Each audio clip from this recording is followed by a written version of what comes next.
It began with fire in the sky. On the morning of June 30th, 1908, the remote silence of Siberia was broken by a roar so loud that villagers thought the world itself was ending. At 7:17 a.m., the heavens tore open. Witnesses across hundreds of miles saw a blinding sphere streak overhead, fiery, glowing, trailing smoke, and then an explosion that shook the earth like Judgment Day. In the Tunguska River basin, reindeer herders were thrown from their feet. Windows shattered in villages 200 miles away. The shockwave circled the globe twice, recorded by instruments as far away as London. Forests fell like matchsticks. 80 million trees flattened in a radial pattern stretching over 800 square miles. But here is where the story turns strange. Those who survived swore the object wasn't a simple meteor. They described it as maneuvering, changing direction in midair. One Evenki hunter claimed it hovered before exploding. Another said he saw not a stone, but a cylinder of fire that pulsed as though alive.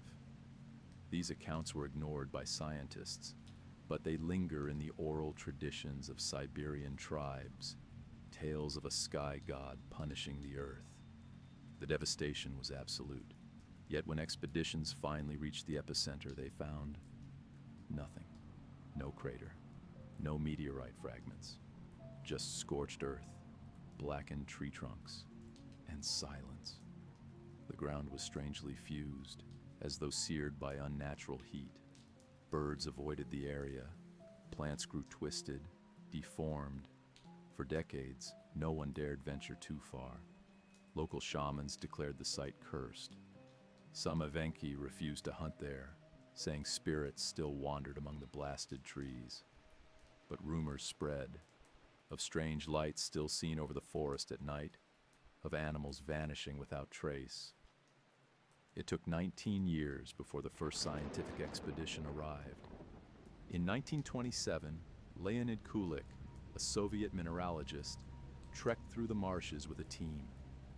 What he found defied reason: an immense pattern of flattened trees, all radiating outward from a single point, as though a bomb had detonated above them. Yet again, no crater, no debris, only endless silence. Kulik collected testimonies. He heard of the fiery object, yes, but also of something more disturbing.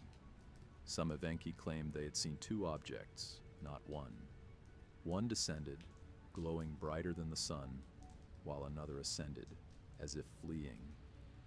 Kulik wrote these stories in his journals but never published them, fearing ridicule in the Soviet scientific community. And then came the anomalies. Compasses malfunctioned near the epicenter. Strange magnetic readings were recorded, fluctuating wildly. Years later, during the Cold War, scientists who studied soil samples discovered traces of rare metals, metals not typically found in meteors. Some samples even showed signs of extreme radiation. In the 1960s, Soviet physicists quietly proposed a theory.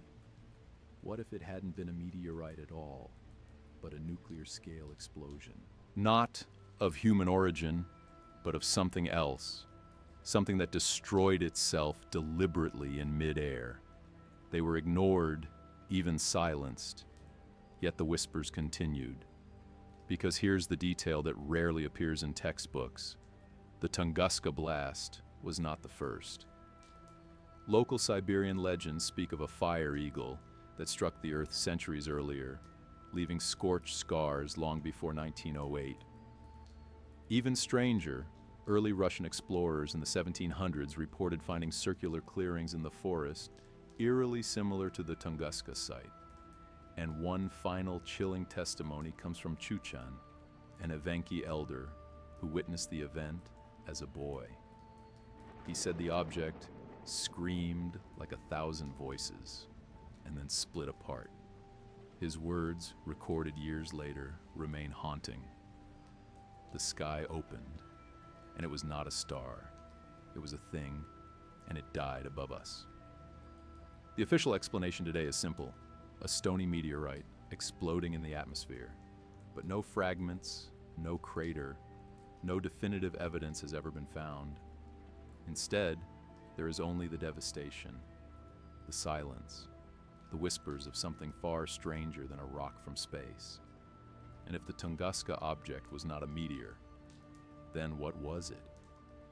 By the 1930s, the Tunguska explosion had become a phantom that haunted Soviet science. Officially, it was a meteor. Unofficially, too many questions lingered. The absence of a crater, the strange patterns of the fallen trees, the eerie testimonies of survivors who described not a falling rock, but a glowing machine. Kulik, the first man to lead a proper expedition, returned multiple times, but each journey deepened the mystery. His teams found trees stripped of branches yet still standing, like black poles pointing to the sky. They discovered patches of soil fused into glassy crusts, as though seared by heat hotter than any natural fire. And then there were the stories from the Evenki. One herder spoke of animals dying days later, their skin blistered, their eyes clouded. Another claimed he saw a burning man of metal in the forest after the blast, though his account was dismissed as madness. Kulik noted it anyway in the margins of his field journal. Then came World War II, and Tunguska was forgotten. But when the Cold War dawned, interest reignited. By the 1950s, the Soviet Union had both the means and the motive to revisit the site. Nuclear research was at its peak, and the similarities between the Tunguska blast and an atomic explosion were too obvious to ignore. Physicists measured lingering radiation levels in the soil and found anomalies. Certain isotopes, not native to the area, were present in unusual concentrations. The official reports played them down, but inside military circles, whispers grew louder. Had Tunguska been not a meteor, but a crash, something technological, something nuclear that destroyed itself to prevent recovery? In 1959, a classified internal report compared Tunguska to Hiroshima. The scale was eerily similar. Forests, flattened outward in perfect radial symmetry. Animals killed instantly, some reduced to ash. People burned at distances where fire should not have reached. Yet there was no bomb, no human weapon. By the 1960s, scientists began to speculate openly. Some proposed a comet of ice, which evaporated completely in the air. Others suggested antimatter, but a small, quiet group of researchers, often dismissed as fringe, insisted it was a craft, an alien machine that entered Earth's atmosphere, lost control, and self-destructed before it could hit the ground. Their evidence was peculiar, but chilling. Local hunters continued to report strange lights in the skies over Tunguska for decades after the blast, as though something still lingered there. Compass needles spun wildly near the epicenter. In one expedition, a researcher reported hearing a low metallic hum in the soil at night, as though the earth itself was vibrating. Even more disturbing were the mutations. Botanists documented plants in the blast zone growing larger, faster, and with unusual patterns in their DNA. Insects, too, seemed affected. Some specimens collected in the 1930s and 40s displayed deformities rarely seen in the wild. It was as if the land had been touched by radiation from an unknown source. And yet, no one could produce the smoking gun. No metal fragments, no undeniable artifact. Theories piled up, but answers remained elusive. Then in 1965, a Soviet magazine quietly published a letter from a geologist who claimed his team had found a buried piece of strange, metallic alloy deep in the Tunguska soil. Harder than steel, unidentifiable, it was confiscated by military officials before analysis could be made. The geologist never published again. By then, the world outside the USSR had begun to take notice. Western newspapers picked up the story, describing Tunguska as the greatest mystery of the century. UFO researchers seized on it as proof. Humanity had witnessed a spacecraft die in the skies of Siberia, its wreckage buried by Soviet secrecy. But the truth was still hidden, locked in the silence of the taiga. And as the Cold War deepened, another theory emerged. What if the explosion had not been an accident, but a message? By the 1970s, Tunguska was no longer just a mystery of science. It had become a Cold War weapon, at least in theory. Behind closed doors, Soviet officials began to whisper that the blast might not have been natural at all. Some suspected it was an early test of a secret weapon, an American experiment, perhaps, or even a forgotten Russian one. But others went further. They proposed something far darker, that the explosion had been deliberate, an act by forces not of this earth. In 1976, classified memos circulated inside the Academy of Sciences. They described unusual findings from soil samples. Tiny spheres of silicate and metal fused together under temperatures higher than known explosives could reach. There were also unexplained traces of isotopes usually linked to nuclear reactions, yet the official line remained unchanged: a meteor. The scientists who questioned that narrative often faced sudden silence. One researcher from Novosibirsk wrote in his private journal that his Tunguska samples had been confiscated by men claiming to be from another department. He was warned never to speak of them again. Months later, his research institute reassigned him to a different project, and he never published on Tunguska again. Meanwhile, rumors grew in the local villages. Hunters swore they saw military patrols deep in the forest near the blast zone.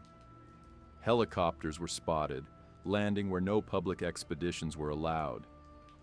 Some Evenki reported that entire areas of the forest had been fenced off, guarded by soldiers who offered no explanation.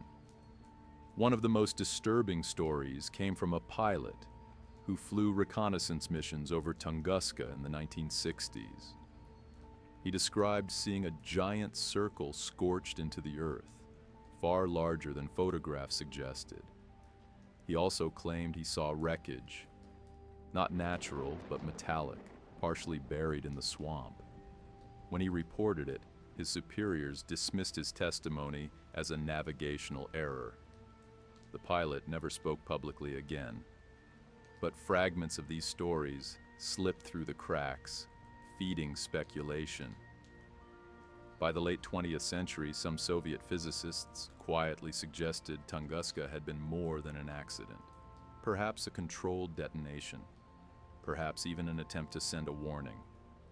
One theory, buried in obscure Soviet journals, suggested the blast was the destruction of a craft that had malfunctioned, or worse, a craft deliberately destroyed before it could be captured. The absence of a crater, the complete lack of large debris, the searing heat, all could be explained by a self-destruction mechanism far beyond human technology of 1908. And there was more. In 1978, a declassified report revealed that geologists had recorded strange low-frequency tremors during their surveys, vibrations that did not match earthquakes or natural aftershocks. The readings seemed to pulse, almost rhythmically, as though the land itself were echoing something buried deep below. Western intelligence agencies noticed. CIA analysts reportedly reviewed Soviet Tunguska files, speculating that the USSR was hiding evidence of advanced technology. Some even feared the Soviets had recovered something and were attempting to reverse engineer it. Yet officially, the mystery remained solved. Soviet textbooks continue to teach the meteorite theory. Scientists who strayed too far from the official narrative risked ridicule, or worse. And so Tunguska became two stories. The one the world was allowed to see, of a rock from space, harmless, explained, and the one whispered in archives and forest villages, of fire from the sky, of soldiers in the swamp, of something not human that ended itself above the earth. By the end of the 20th century, even, the official line began to crack. More expeditions brought back stranger results. Some claimed to have found microscopic fragments of material unlike any known meteor. Others spoke of radiation sickness in those who camped too close to the epicenter. But the greatest secret remained buried in silence. In interviews decades later, retired Soviet officers admitted their units had been sent to Tunguska, not to study it, but to guard it. Guard what? They never said. And if the blast was not an accident, then perhaps it was a message. A warning written in fire, meant for someone who was watching. Today, more than a century after the morning the sky exploded over Siberia, the Tunguska event remains one of history's greatest enigmas. Scientists have measured, probed, drilled, and modeled the blast 1,000 different ways. Yet still, no single explanation can account for everything. The meteorite theory remains the official answer. But where's the crater? Where are the fragments? Why did the blast behave more like a nuclear detonation than a natural fall of stone? Others argue for a comet, an icy body that vaporized completely. Yet the heat, the isotopes, the strange metallic spheres in the soil tell a different story. Antimatter? Black holes? Each theory explains one piece, but leaves another unanswered. And so, the whispers return, the whispers of something not natural. Some researchers argue Tunguska was a craft, a ship from beyond, crippled, perhaps on collision course with Earth. At the last moment it destroyed itself, detonating in the sky before it could strike the ground and annihilate millions. In this version, humanity owes its survival not to chance, but to the choice of an intelligence we do not understand. Others take it further. What if it was not an accident, but a warning? A display of power written in fire across the Siberian wilderness. A message to remind us of how small we are, how fragile our world is. Not conquest, not contact, but a demonstration. Even stranger are the theories of continuity, that Tunguska was not unique. That Earth has been brushed by such visitations before and will be again. Legends of fire from the sky appear in cultures across the globe. Ancient petroglyphs depict discs and flames. Could Tunguska be part of a pattern, a cycle we have only begun to notice? Modern expeditions continue to find anomalies, magnetic fields that twist compasses into spirals, soil where plants grow abnormally fast, even subtle radiation readings that fluctuate as though something beneath still pulses. It is as if the land itself has been marked, scarred forever by what happened that morning. And yet, in the end, the greatest mystery may not be what fell, but why it has been forgotten. In the West, the story is reduced to a footnote. A meteor exploded over Siberia. In Russia, it is wrapped in silence, half acknowledged, half denied. A wound in the earth that governments and scientists would rather leave unexamined. But in the villages of Evenki herders, the memory lives on. Elders still tell of the day the sky tore open when the fire eagle screamed across the heavens. To them, it was no stone, no star. It was a spirit, a visitor, a thing from beyond. And perhaps that is the truest way to understand Tunguska. Not as science, not as myth, but as a moment when the boundaries between worlds blurred, when something from the vast dark beyond brushed against our fragile earth, leaving only silence and shadows in its wake. The forest has regrown. The scars are harder to see, but if you stand at the epicenter on a still Siberian morning, you can feel it, the weight of something unresolved, something unsaid. Perhaps Tunguska was chance. Perhaps it was fate. Or perhaps it was a message. A warning that the sky is not ours alone, and never was. And if that is true, then the real terror is not what happened in 1908, but what may happen the next time the heavens decide to speak.